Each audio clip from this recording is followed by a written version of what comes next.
listening to the Swish edition because you have nothing better to do.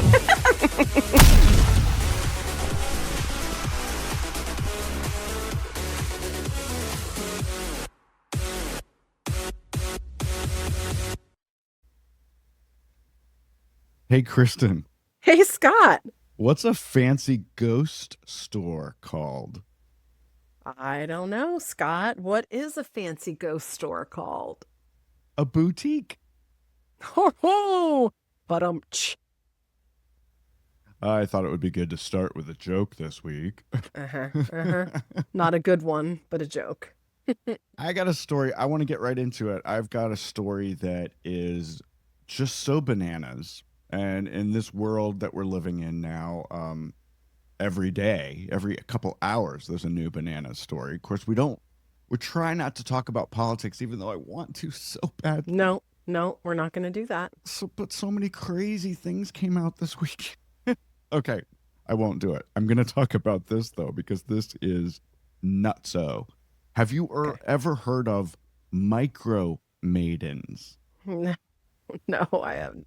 Micro Maidens is a new stage variety show touring the country. They're billed as the world's smallest adult entertainers. These are all women. They're little people. In the olden days, we called them dwarfs, or what was the other word? Midgets. Midgets, yeah. They're Oompa little Loompas. What did they call them on Wizard of Oz? Munchkins? Munchkins, yeah. But now they're little people, I think, is the official nice way to call these people. Anyway, apparently in the adult entertainment industry, in the porn industry, people like to see these little people, women, doing dirty things to each other and to full-size men. Oh, dear. Well, now the best of them, I guess, are going around the country with their X-rated stage show. I actually don't know if it's X-rated or if they're just kind of dancing around, maybe topless. I don't know. Maybe it's like burlesque or whatever the other, It's called Micro Maidens, and they are coming to a city near you. They're starting tonight, Wednesday, May 7th, in Topeka, Kansas. Then they move on to Tucson. They're coming here to Las Vegas. Then they're going to San Diego, San Jose, Portland, Denver, Orlando, on and on and on, Kristin. So I hope that you will. Wouldn't this be a nice present for Rob? Take him to Micro Maidens. Maybe a nice date night. Oh, my word. No, this is not for me. But I mean, diversity is what makes the world go round, I guess. To each his own. There's something for everyone. There is something for everyone out there. We suspect they're not appearing at like premier theaters, like what's that nice theater? The National Theater downtown in DC. They won't be at the Kennedy Center anytime soon. Well, that's for damn sure. Anyway, I saw it. I thought it was fun. There's a picture, Kristin, so you can get a little idea of what it looks like. I saw it. All right. Yeah. Yowza. And now I'll yield the floor to you. Well, if we're gonna start off right off the bat with scandalous stories, can you believe I have another poop story to tell? Unbelievable. Okay, so from the unfriendly skies to the unfriendly highway. Last Tuesday, a woman in Pennsylvania was taken into custody after she allegedly defecated on another person's car during a road rage incident. And so you have to say allegedly, but I watched the video and there ain't no mistaking what was going on there. I watched the video too. It was Although, it wasn't poop. It wasn't poop. Okay, I don't want to talk about all the gory details. I will say that whoever the person was who was filming was the worst camera person on the planet. They were like filming basically through the A-pillar of the car. Like, what were they? Maybe the person was so transfixed and was actually looking and wasn't looking through the lens of their camera. I don't know. Anyway, it was caught on camera, of course, by a bystander in her car who can be heard saying, "Oh my God, she just shit on the hood of that car." Unbelievable. So this person Her name is Christina Solometo. She's 44 years old. Apparently, what happened is that she was cut off by another driver, and then she was rear-ended, and she was really, really mad, and apparently had to go to the bathroom. So she just hopped out of her car, and the crazy thing was that she had a grin on her face. Like in the video, she's grinning, walking back to her car. She was happy about this. Yeah.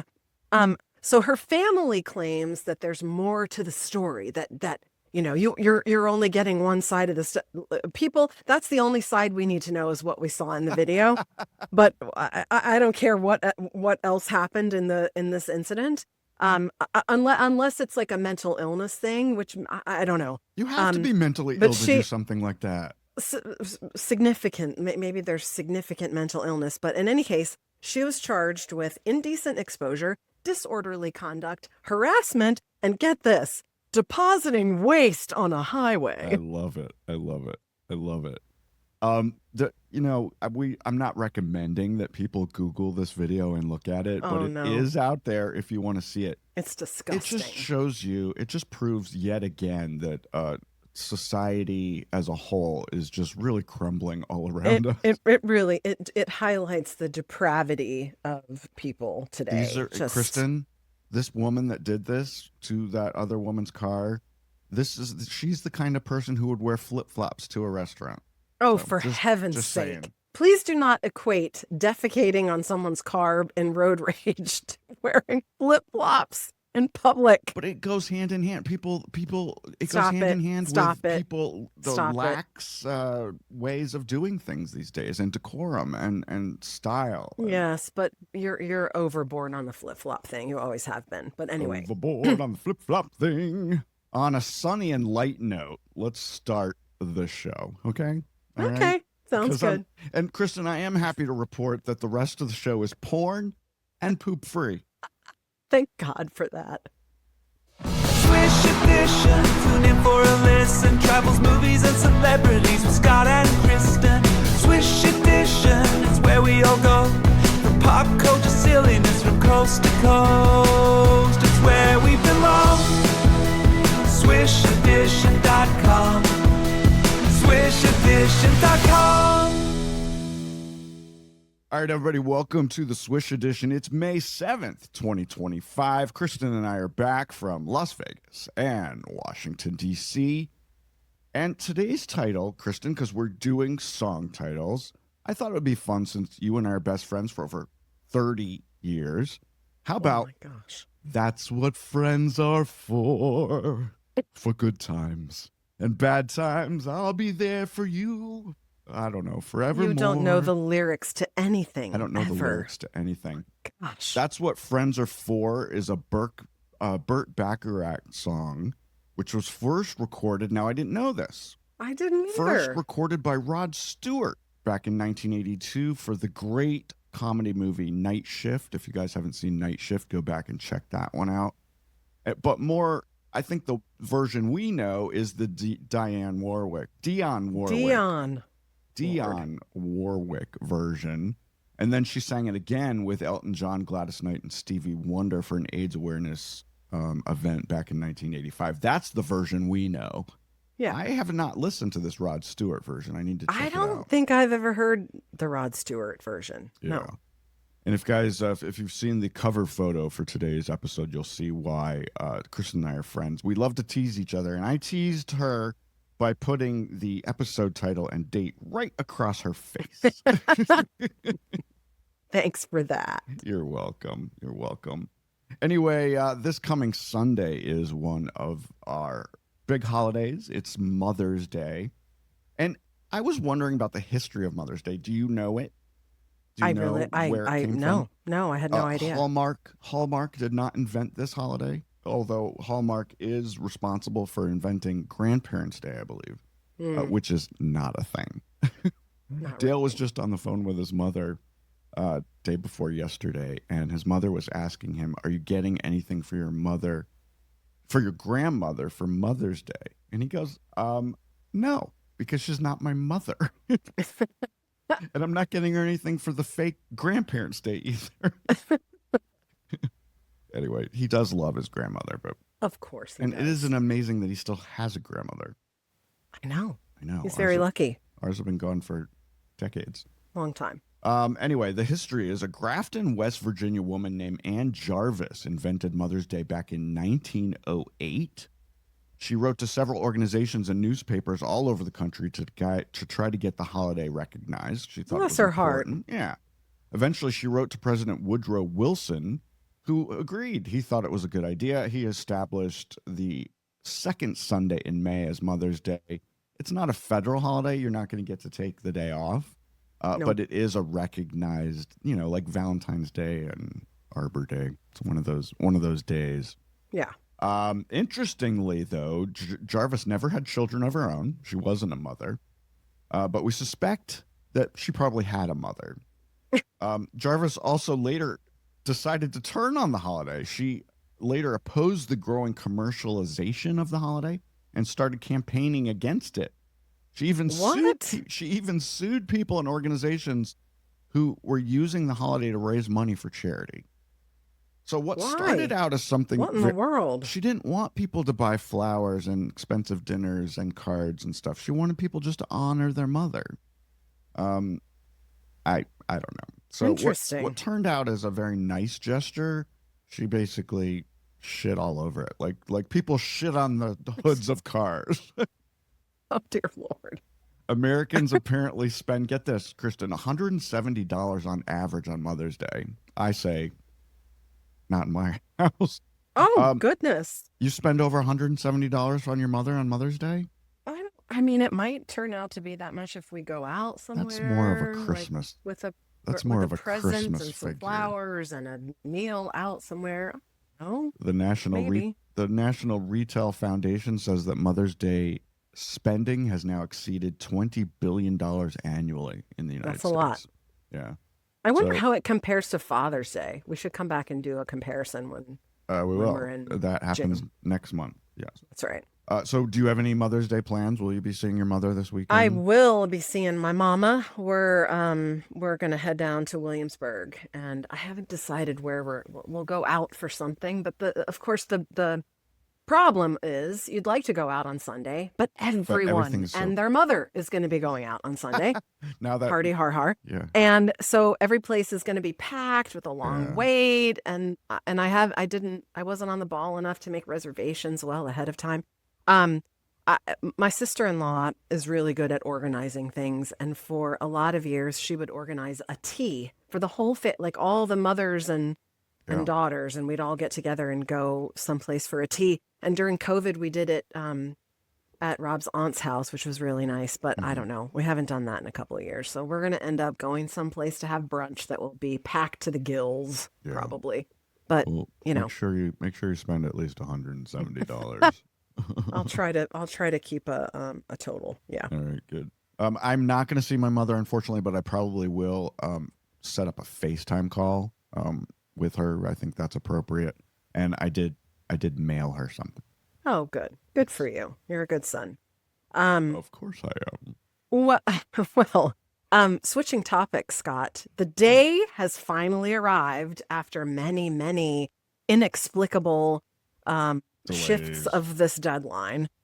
Today is the deadline to get your real ID. So if you don't have one yet, you can't fly or enter a federal building. I don't think I knew that until I saw the notes on this. Yeah. So starting today, you will need a real ID, and you'll know if you have one because there's a little star in the top of your state ID. If you're flying, in lieu of a real ID, you can use a passport, but it must be an unexpired passport.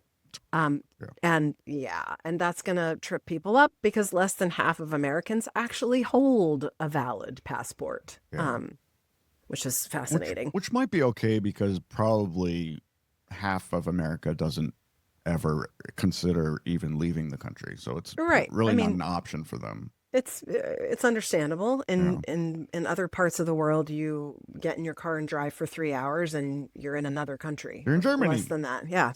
Not the case here. Anyway, the Real ID Act was passed in 2005, and it is now 2025.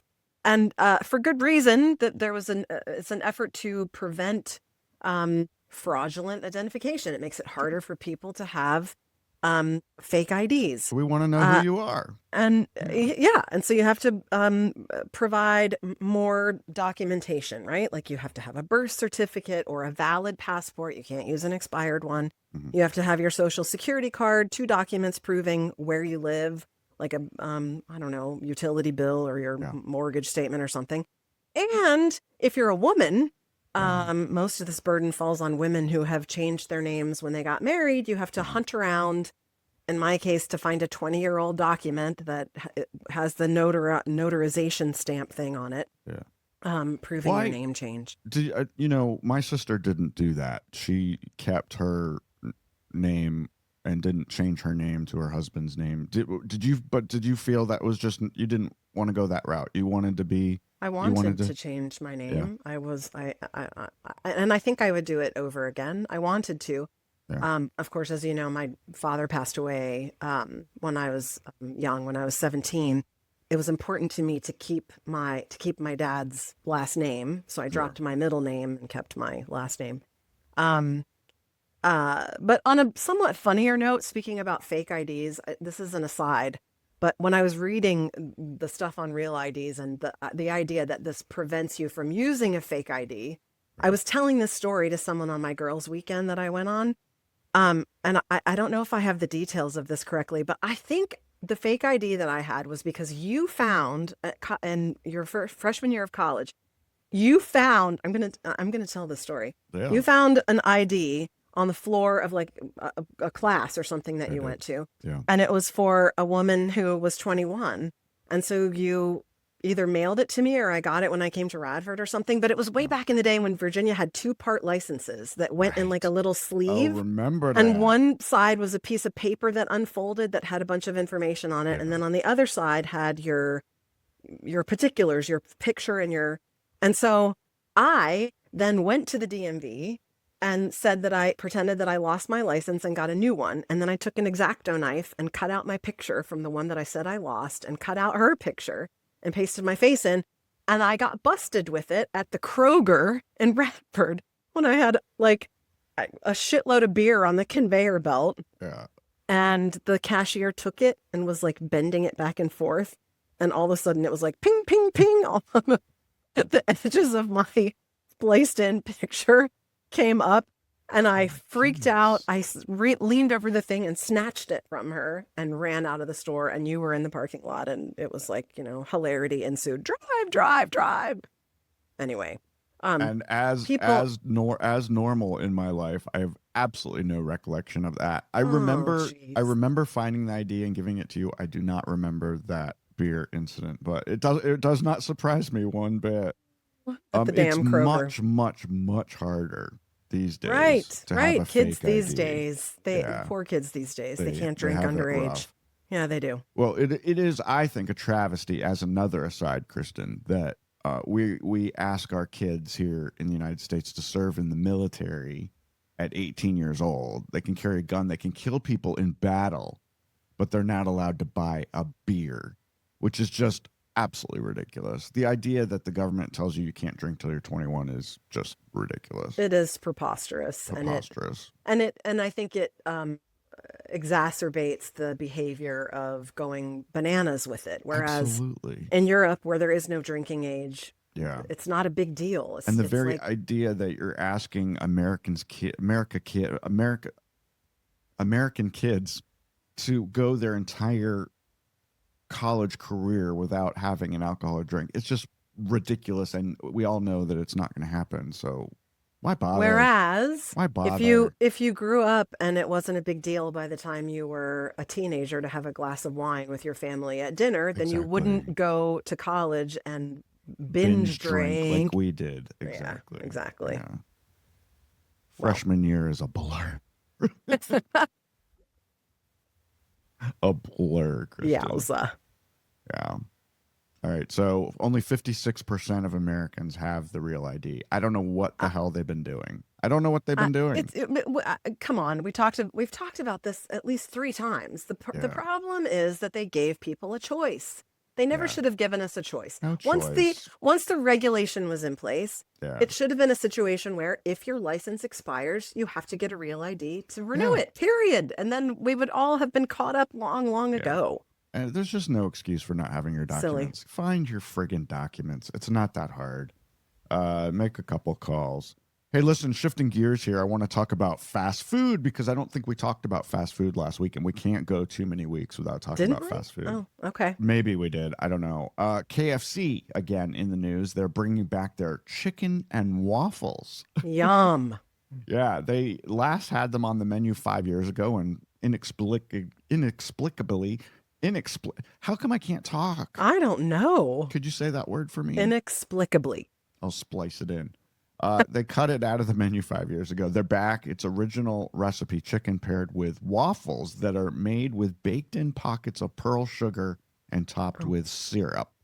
I've Now, never had this, but it sounds amazing. It does sound amazing because chicken and waffles is amazing. I mean, I've actually made it at home. The salty sweet thing. If you're a salty sweet person, this has to appeal to you. Yeah. KFC said they specifically brought it back now in time for Mother's Day. However, Anna Jarvis would be absolutely appalled by that decision. I don't think I know who that is, do I? Well, if you just go back earlier in the show, Anna Jarvis invented Mother's Day. She's got a very short term. Oh no, should we be worried?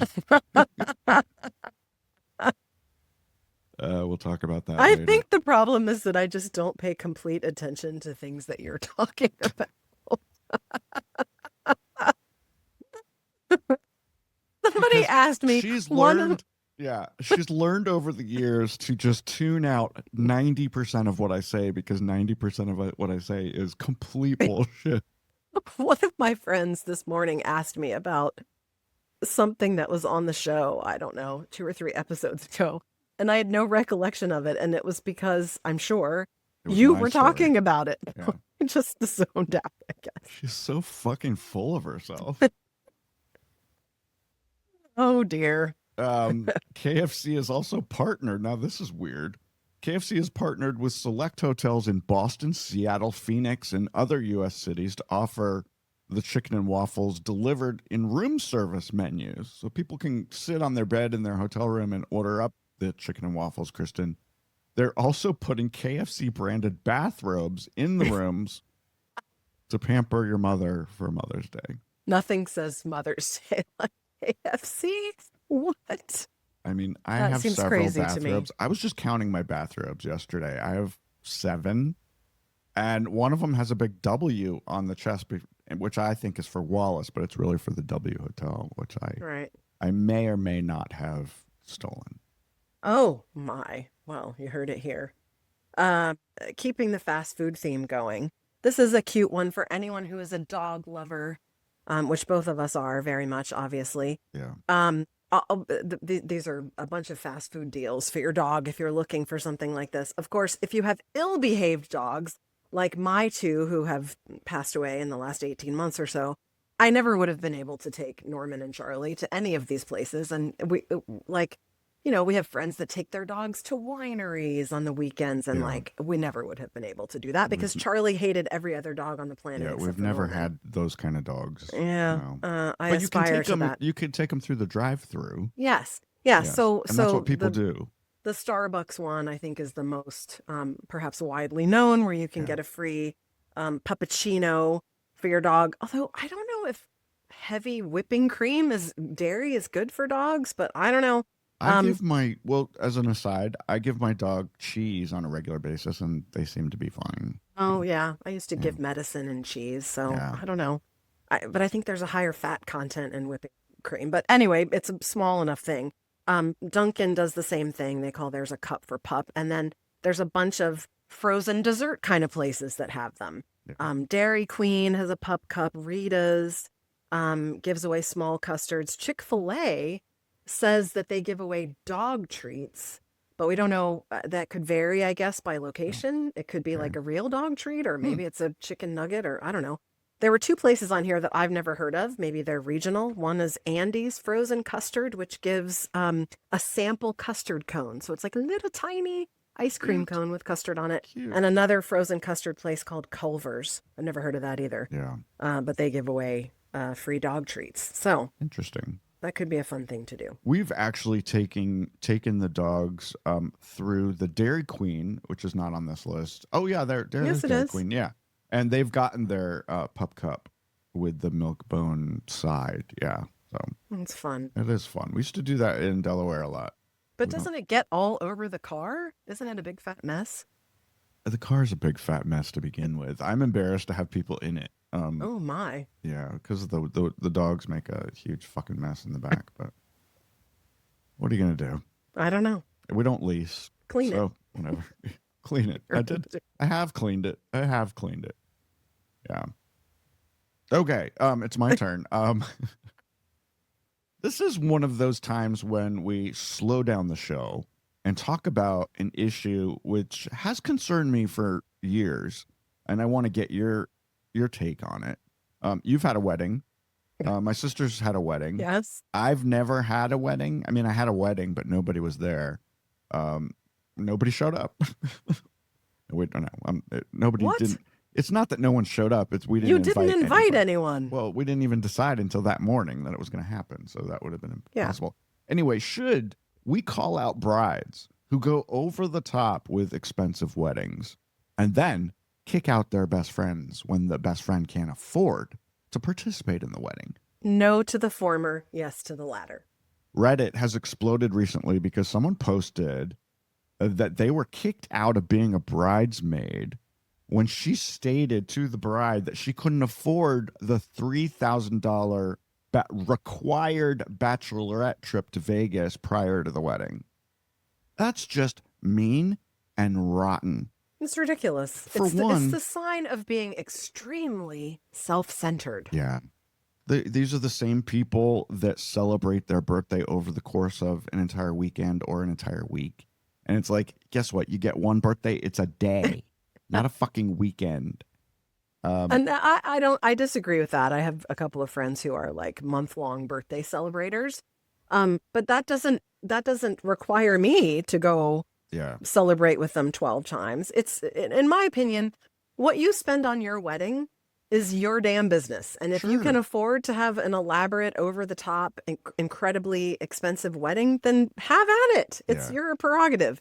But when you impose that on other people, that is disrespectful, self-centered, egotistical, all the things. Ridiculous. But when you have a huge wedding party and you're expecting your wedding party to pay for the dress, the tux, travel to the destination, pay for their hotel room, and all the food and stuff that's involved, it adds up. It's a lot. And maybe before you pick the wedding destination or pick the wedding party, do some calculation in your head.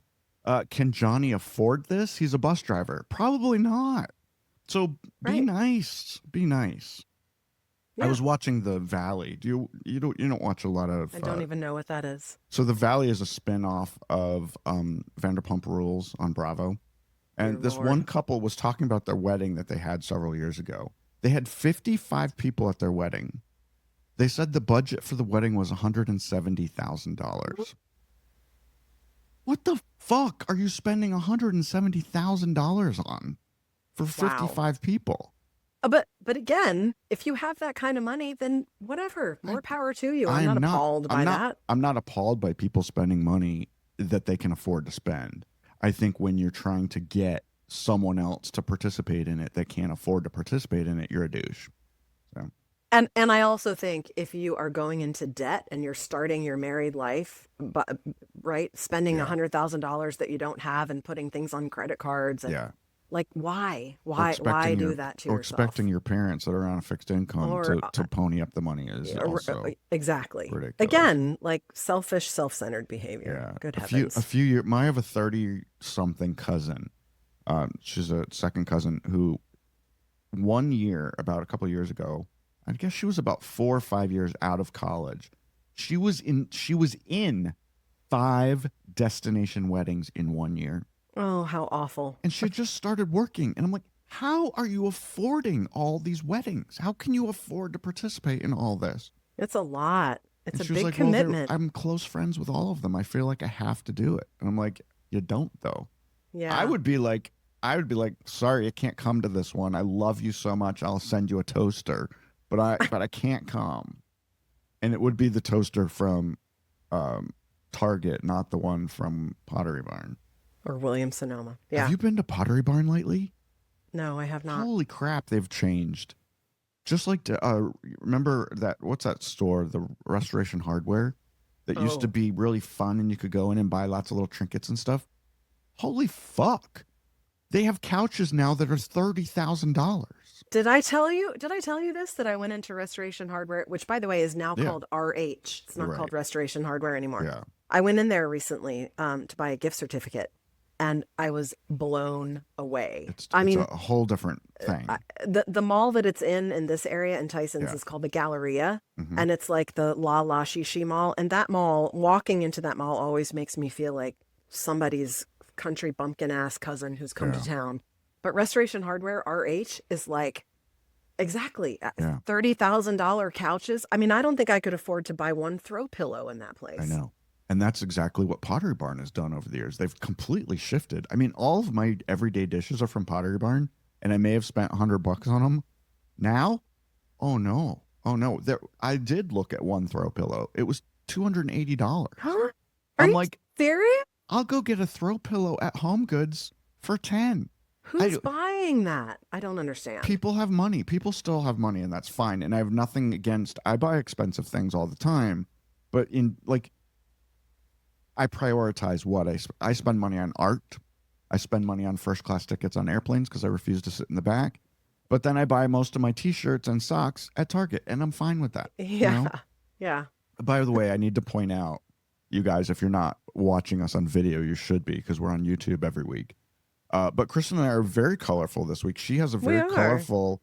She looks like she's wearing a shirt I should be wearing here in where all the palm trees are, and I'm wearing my orange tiger shirt that I like designed your orange myself. tiger. Yeah, it's from my. I was looking collection. for. This is a thing that anyone that has young kids can relate to. Every week, there's some other thing of dress your kid in that. It's dress up like a purple banana day. Oh, yeah. It's like crazy random things. And Max has something where he has to dress in a Hawaiian shirt. So I was on Amazon, which is where I get a lot of my clothing. I was on Amazon looking for Hawaiian shirts for him, and I came across this one for women, and it was like $10. So I bought it for myself. Well, I feel bad for the kids that don't have parents that are going to go online and buy them a Hawaiian shirt. I don't do it for everything because it would be something every week. Well, maybe you should have a talk with the teachers because that's ridiculous. Let's focus on ABCs and 1, 2, 3s. I mean, they're trying to make things. They're trying to make things fun, but it also does add up to a lot of money. I would think so. I just wanted. Here's another note. I added this to the script at the last minute because I was reading about it when I was writing the script. Lady Gaga, I don't know if you probably saw the news. She did a concert on the Copacabana beach down in Rio, down in Brazil, on Saturday night. 2.5 million people showed up. Oh, my word. It was the largest concert ever in the history of the world for a female artist. And the girl puts on a good show. She puts on a venue good show. Can accommodate 2.5 million. It's I don't a understand. beach. It's literally a beach. They set up the stage and all the video screens and it's a beach. It's outside literally on the sand. It's a beach. So don't you think Did that you not see the video and pictures from this event? I didn't see it, but Where you been? I just can't. I can't even picture what that looks like and how far down the beach, depending on how wide the beach was, people had to be. Yeah, it's a nightmare on earth. I love Gaga. I would go to Gaga again. I've been to her shows here in Vegas, and I am going to go again when she comes in July. But to go to an event where there are 2.5 million people, no, I know. I wouldn't do that for the second coming of the Lord. I mean, there's no way. No, I don't like that. I don't want to be in a room with 12 people. So I can't imagine. I can't either. Madonna played the same venue back in 2024. She had 1.5 million people at her show. So Gaga did her dirty with an extra million people. Rio estimates that the concert this past weekend brought $100 million to the local economy, and they have shows they're going to continue to do this through 2028. The largest crowd in history, though, at this venue, at the Copacabana Beach, was, and this is a throwback to earlier in the show, Rod Stewart. Back in 1994 for New Year's Eve, he had 3.5 million people show up. That amazes me. Also this weekend, you may have heard this in the news, a terrorism plot was foiled by local authorities. 2 people are in custody. They were planning to shoot and bomb the Lady Gaga event. How in the world do you manage security for 2.5 million members of humanity? No. It's mind-boggling. And apparently there were no incidents. There were no fights. Everybody was fine. Nobody got trampled to death. It's amazing. It's amazing that they pulled it off. Mind-boggling. Yeah. Totally You mind-boggling. should Google it and look at just the aerial footage of it. It is just unbelievable. Inconceivable. Well, now for something entirely different. Yeah. The very first driverless 18-wheelers have now hit the road. So I know. So I worked for a luxury electric vehicle company. And so a lot of the people that I worked with either came from or went to companies that are focused on autonomous passenger vehicles, like Sure. Waymo, which was the Google, formerly the Google self-driving car project. Zoox, which is the Amazon subsidiary, which is also based in the Bay Area of San Francisco.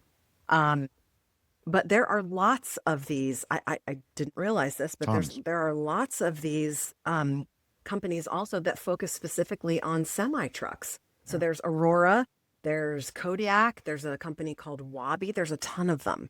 The Aurora company plans to launch the trucks on behalf of 2 major motor lines in Texas. And so their trucks are making regular round trips now between Dallas and Houston. They tested them with a person in the truck. For years. Yes. And now they're empty. And of course the trucks are equipped with computers and sensors that can see everything that's happening way far around them. So they're not, it's you can't compare it to a person because they don't have to make split second decisions. They can, the AI that's involved is always generating and predicting things are going to happen. Still scary. And of course, the unions that represent truck drivers are opposed to this. I also found in my additional research that there is currently a bill on the floor of the Senate in Nevada to oppose this by Senator James Orenshaw.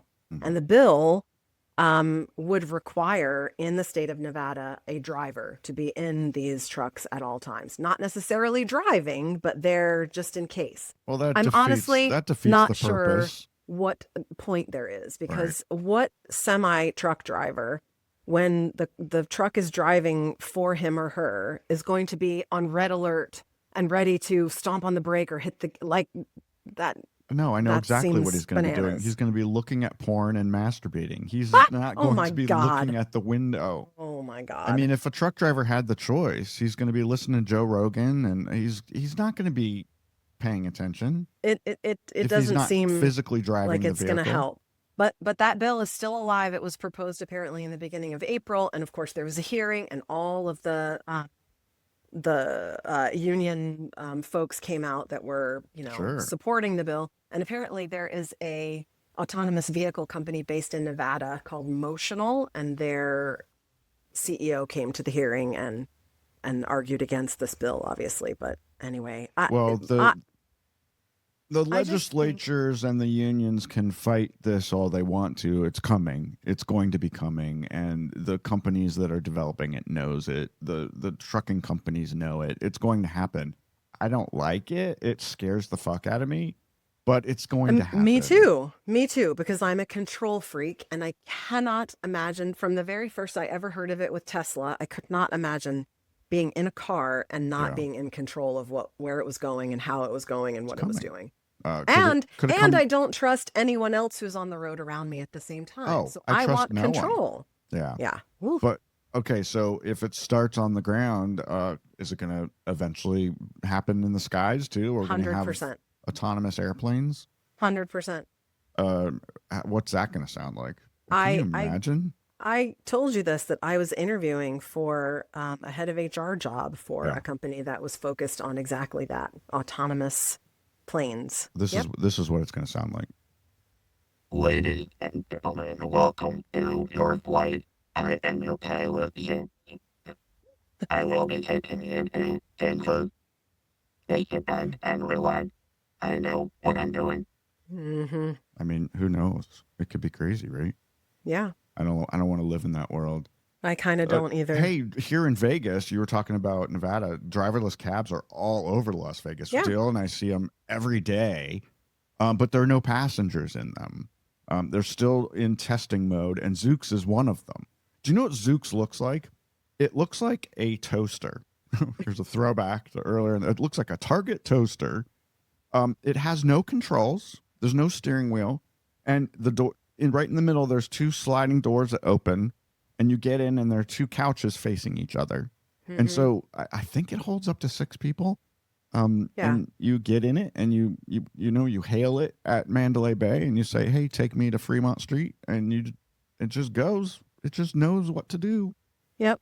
Waymo is the same. One of my favorite colleagues went to work for Zoox, and she loves it there. But what's that going to do to the Uber and Lyft drivers? They're going to have to find something else to do because they will be not needed. Not needed. That's what they said about old-fashioned cab drivers too. And they're falling to the wayside. A lot of them are moving to drive for Uber and Lyft. So yep. We use Lyft every week. We had Lyft come pick us up on Sunday night so that we could go to dinner at Mandalay Bay and have as many drinks as we wanted. It's very convenient. It's very convenient and the safest way to do it if you're going to be drinking. So in completely unrelated news, did you know that the Hetero Awesome Fest is coming? Oh my goodness gracious. June is Heterosexual Awesomeness Month, as well as LGBT Pride Month. Where did this come from? This is fun. This is just like all, when they were doing the Black Lives Matter, and then the white people had to come. No, all lives matter. Yeah. Mark Fitzpatrick is the owner of a Boise, Idaho restaurant and bar called the Old State Saloon. He's the organizer of both the month and the fest. He picked June purposely to counter LGBT pride events. Hetero Awesome Fest will be held June 20th and 21st in a park across from the Capitol there in Boise. And it's going to have speakers and local food and drink vendors. He wants speakers who are on the front lines of defending traditional family values, of course. And basically, I'll skip ahead. He basically says this isn't about hate. It's about love. Right. So, right. Yeah. Right. Anyway. Yeah. Say what you will about pride events. I've participated in many of them over the years. I don't really anymore because I'm all prided out. But they're important. And we're still fighting obviously. Yeah, and it's none of your damn business. If you don't like it, just ignore it and go about your business. It has nothing to do with you. This story makes me roll my eyes into the back of my head. I'd like to go though. Silly. Should if I wasn't going to a wedding that weekend, I think you and I should go and report live from the event.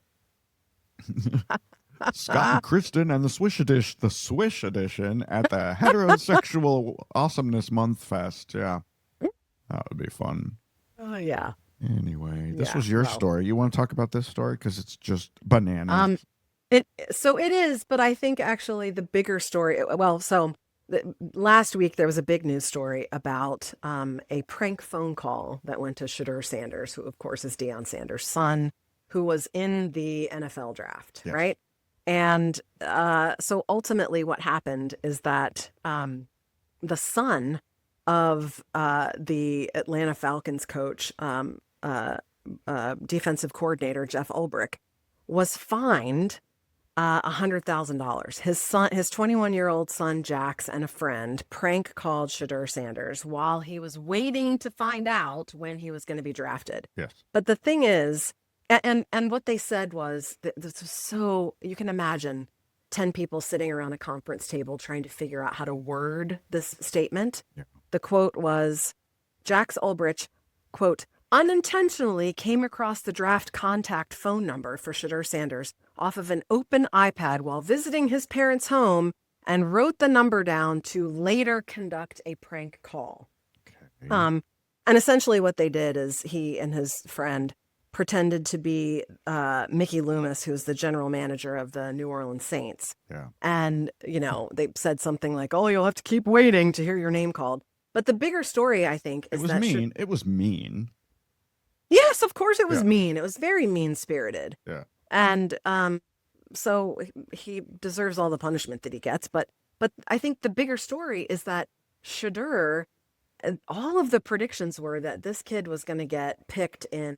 I don't think anyone was saying first round, but most people Yeah. were saying second or third round. Yeah. And it was like the first round went by, the second round, the third round, the fourth round. So it was a huge blow to his ego, of Right. course. And so then the they prank phone call didn't help. exacerbated it. Yeah. And like poured salt in a wound.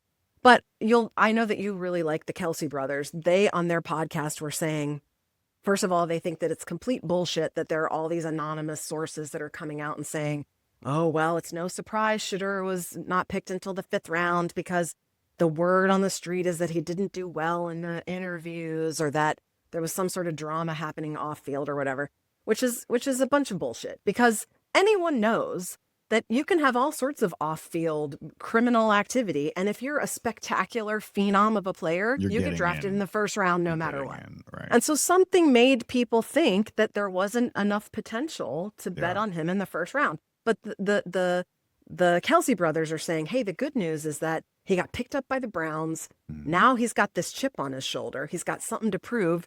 He can say, oh, MFers, you didn't want to pick me up into the fifth round? Watch what Yeah. I can do. And And so did now you- he'll probably be spectacular. Because I'm only half listening to you. Did you actually mention that this kid is Deion Sanders' son?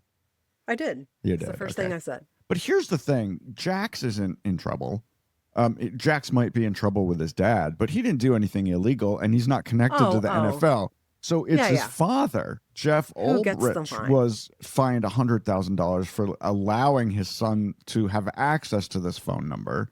And this is what I don't understand. Why would the Atlanta Falcons fine $250,000 because of the event? It had nothing to do with them. I mean, as an organization, it was just Jeff's fault that he let his son access to this phone number. I think it is based on the team has a responsibility. The organization has a responsibility to protect information. Yeah. This is protected information, his personal phone number. It seems like in the grand scheme of things, the fines are ridiculous. I don't understand why you have to spend that much money for an accident. It's not like Jeff purposely gave the phone number to Jax. Yeah, but he had it. He had it. Well, yeah, but we'll never know if that is the actual case. I'm sure it's not, though. But it was on an unprotected, insecure location. If you were an average Joe and your phone number was leaked by someone that way, you'd be furious about it. And if it had led to some sort of, I don't know, something other than a prank, if it had led to something that injured him in some way. And I mean, at this level, the Atlanta Falcons, $250,000 to the Atlanta Falcons organization is a pittance. I mean, the fines have to be high in order for them to be meaningful in any way. Right. Anyway, I hope Shedeur Sanders does really well with the Browns. That's all I have to Why say. are you calling him Shitter? Is that how you pronounce Shedeur. it? It sounds like you're saying shitter. Shit or I'm not saying Sanders? shitter. I'm saying shudder. What kind of name is that? Shedeur. It's Shudder. a stupid name. Most people, when I heard all of this on the TV, everyone was saying shudder. Why would you give your kid a name like that? It's ridiculous. His name should be Bob or John. Maybe you should call Deion Sanders and give him a piece of your mind. I don't have his phone number. Do you have it? I don't happen to have it handy. No. I do have some interesting phone numbers in my phone, but I'm not going to release them because I don't want to. Deion Sanders is not one of them. Deion Sanders is not in there, no.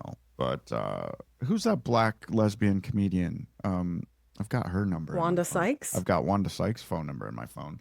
But I'm not going to release it because I don't want the wrath of Wanda Sykes, you know? No, I wouldn't either.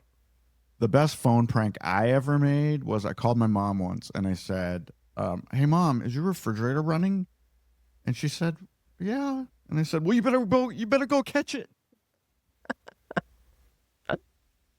Did she laugh? I don't remember, but I was not fined for it, I'll tell you. Hey, I learned something on a completely unrelated note. I learned something this week.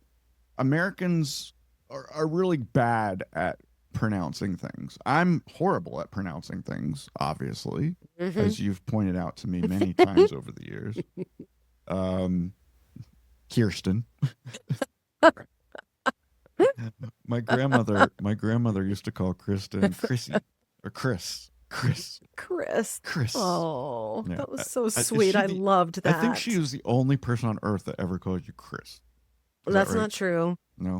One of Max's godfathers, Simon, calls me Chris. Has always called me Chris. Not funny. I love. I've never thought of calling you Chris. I call you bitch, whore. When I went away to summer camp one year, I made everyone at summer camp call me Chrissy with a Y, Krissy.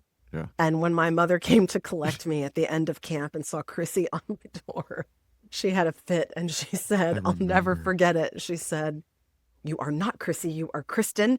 And when you're 40 years old, you do not want people calling you Chrissy. You will thank me for this later. Shout out to Chrissy Brown. But she was CHRISSY, Yeah. not KRISSY. Got it. Anyway, we're talking about that hotel brand that everyone knows well. Marriott, I think, would be the general way to say the name of the company. Nope. If you said it that way, you're wrong. It's Marriott. Marriott. Like you're going to marry it. Yeah. Marriott. We've been saying it wrong all these years. It's a family name. Debbie Marriott Harrison, who I assume that's her married name, she made it clear that the hotel name is supposed to be said Marriott. And they just let people get away with saying it wrong all these years. I knew this because Marriott's headquarters is in the DMV area. Yes. And there are a lot of people here who work for Marriott headquarters, so I've heard it pronounced the correct way. They know how to pronounce it. Yeah. And if you come to my state, if you come to Las Vegas, you're coming to Nevada, not Nevada. So, I always thought it was Nevada until you moved there. Nevada. Also, IKEA. We've all been to an IKEA. We've all hurt our thumb. We've all screamed obscenities while we're putting together IKEA furniture, which the last piece of furniture I bought from IKEA, it's right behind me.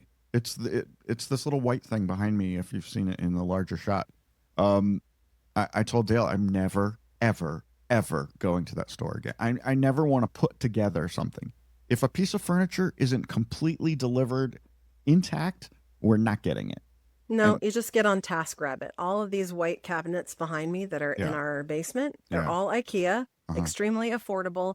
And I hired someone for $20 an hour to come over and put them together for me.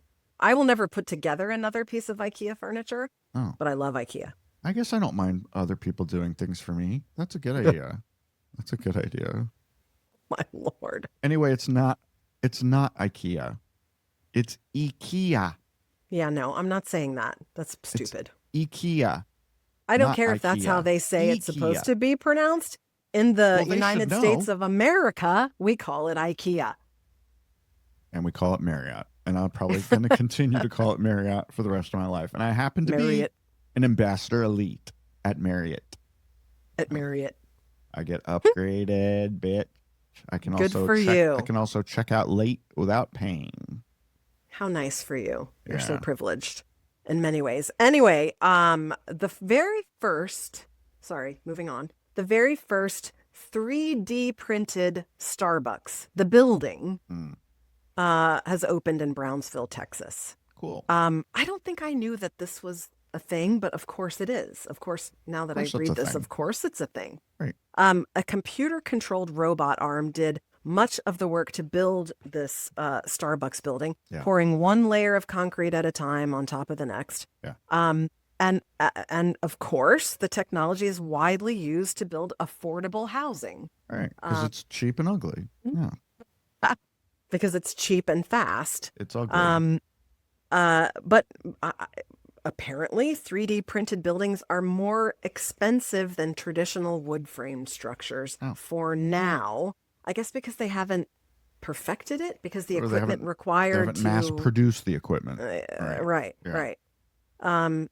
But you're kind of right in the picture of this 3D printed Starbucks. It's really ugly. It looks like cardboard. It does. Yeah. It looks like it looks like MDF, like exposed MDF or something. It's not going to take off. Nobody The wants Brownsville location is a drive-through only store, and Starbucks has not said whether they plan to build more of these, but it sure is not attractive. Not attractive, just like your mother.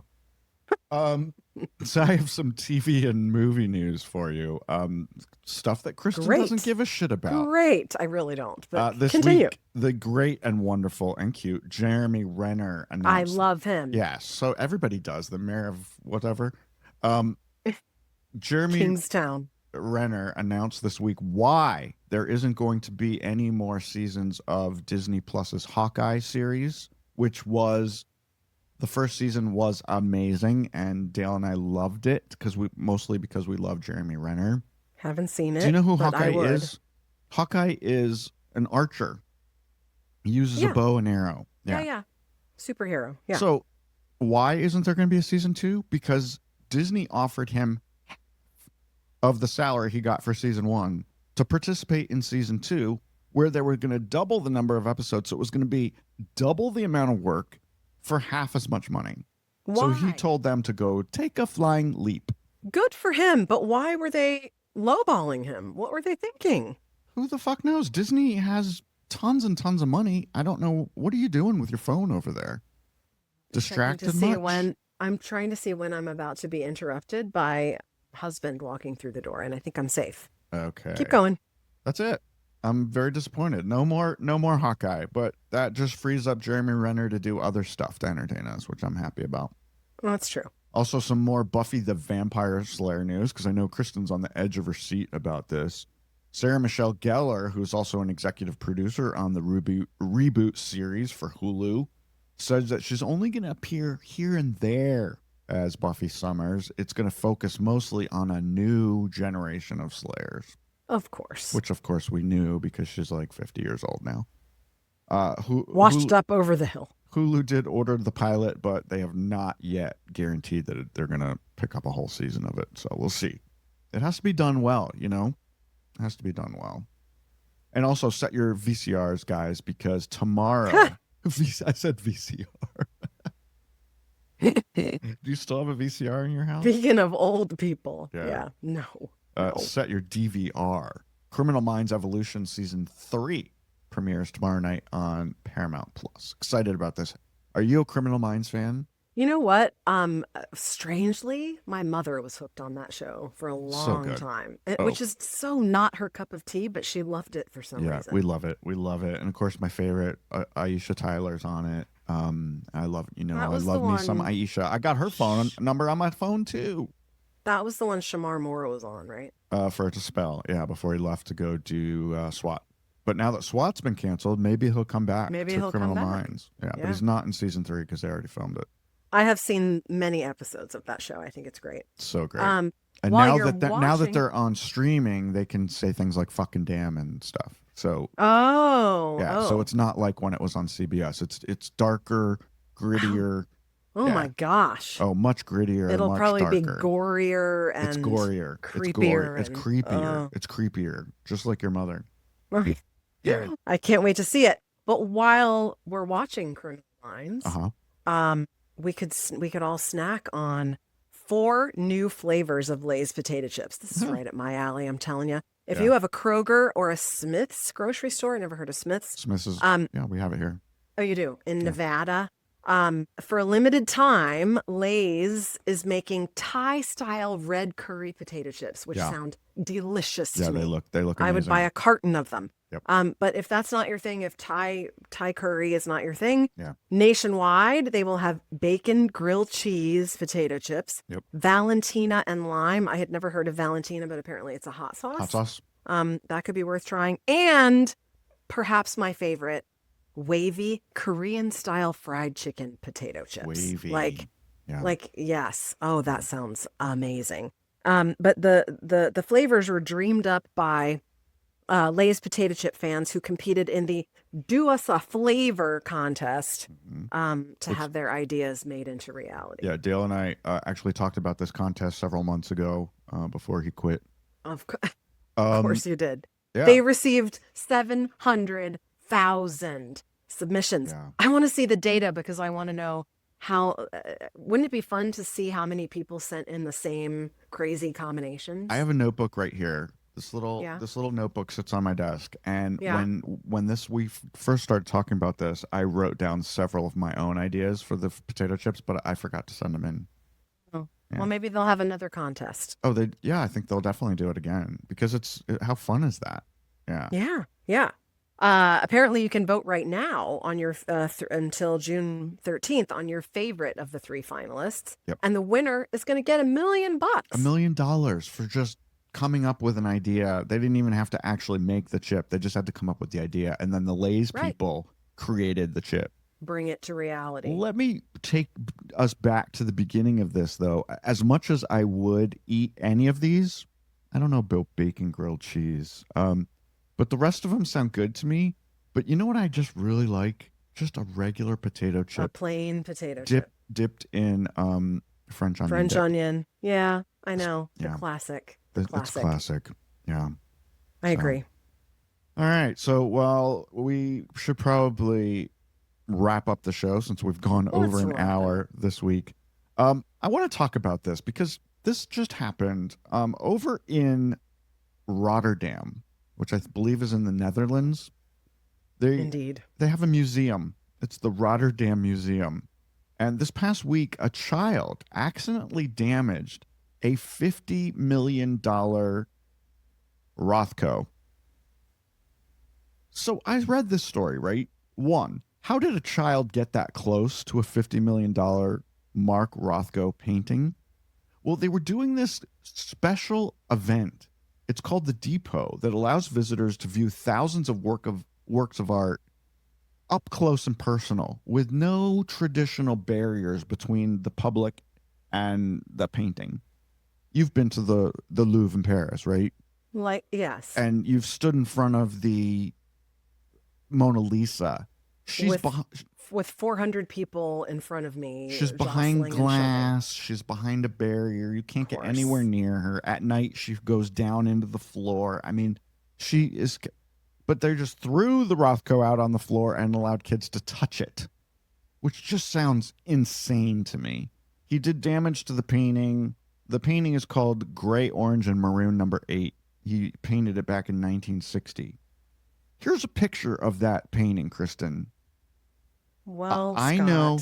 Listen, I know it's not. Art is subjective. You know where I'm going with this. Yes. I could paint this with my eyes fucking shut. How is that a $50 million painting? It looks like someone painted on the wall of their bedroom several different shades of paint to figure out what color they wanted to paint their bedroom. That's what it looks like to me. And I do not understand it. But that's art, though. But that's it. Just that's like the idiot that taped a banana to the wall, and that somehow garnered millions and millions of dollars. A banana taped to a fucking wall. Wow. Now here I had to do a little bit more digging. The most expensive Mark Rothko painting sold at auction is it's called number 6, purple, green, and red. It sold for $186 million in 2014. There's a picture of it, Kristin. There's a picture of it. Is this artist still alive to reap the rewards of this? No, he died. He's dead. He died like in 1970. Wow. Yeah. But it looks like something Max could do. So, it does. Yeah. We apparently chose the wrong profession. I should encourage Max to be an artist, apparently. Oh, yeah, you should. You still have time. The most expensive, Kristin, what is the most expensive piece of work ever sold at auction? Do you know? I don't. Well, you do now because it's right in front of you. It's Leonardo da Vinci's Savior of the World. It sold for $450.3 million. It's a picture of, who's that? Jesus? I don't know. I would say Jesus Christ to that. That's a lot of money. I could live very well on $450 million. This painting is not abstract or modern art, and you can tell that it's a person holding some sort of a glass globe, and I think it's a woman with her fingers crossed. I mean, I thought it was so Jesus. you can at least it's not tell. Jesus? I think it's a woman, but anyway, so it's not just paint splatters and Jackson Pollock type stuff that garners millions and millions. But Kristin, I don't know. It's Jesus. It's called Savior of the World. It's Jesus. It looks like a woman. Well, Jesus was a little feminine, I guess. I don't know. I mean, it looks like a décolleté on the top, but you're probably I guess right. we could do some more research about it. What is the most expensive piece of art in the entire known universe? Of course, you just mentioned it. It's a supposed value because you can't put value it's on not them. for sale. On Da Vinci's Mona Lisa, they value it at $970 million. How do you come up with a number for something that's not for sale and will never be for sale? How do you come up with a number for that? I don't know. That's ridiculous. That's like there are no comparators. That's like what would you compare it to? That looks like putting a price on the moon. How much do you think the moon is worth? Well, it's not worth anything because you can't sell it. It doesn't belong to you. You cannot sell it. Kristin, I think that's enough for this week. I think you're right. Yeah. Let's say goodbye. All right. We love you all, and we'll talk to you again next week. And you can talk to us, too. You can email us anytime you want it. Talkback@swishedition.com, and we'll answer your questions next week. Yeah, talkback@swishedition.com. We've had it for 16 years. About 3 people have emailed us. Come on. Email us. Ask us. That would be fun. Yeah, reach out to us. Well, Kristin and I are also kicking around the idea of doing a live show. So we're kicking it around. We're kicking the tires. Scares me, but yeah. If we did a live show, Kristin, you could have your friends over in the right typing to us as we're doing the show, and we could say, "Oh, I have a booger in my nose." I didn't know that. So.